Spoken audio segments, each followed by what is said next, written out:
Hello kids, স্বাগতম বর্ণমালা স্কুলে। চলো জানি 12 মাসের 12টি উৎসব।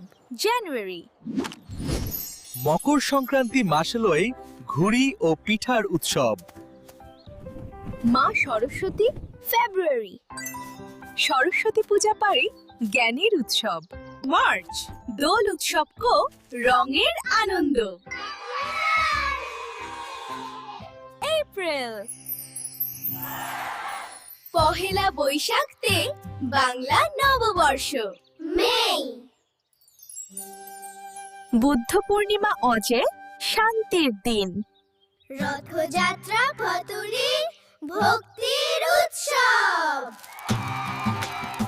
জুলাই, ঈদুল আজহা পড়তো ত্যাগের উৎসব।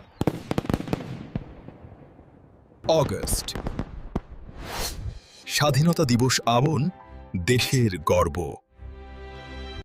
সেপ্টেম্বর, গণেশ পূজা কথাও সুখ ও সমৃদ্ধি। অক্টোবর, দুর্গাপূজা বর্ষে সবচেয়ে বড় উৎসব। নভেম্বর, দীপাবলি পৎসক আলোর উৎসব। ডিসেম্বর, বড়দিন পড়ছে আনন্দের উৎসব। সব উৎসব একসাথে। ভেরি গুড কিডস, তোমাদের কোন উৎসব সবচেয়ে ভালো লাগে? লাইক দাও, শেয়ার করো। বর্ণমালা স্কুল সাবস্ক্রাইব করো।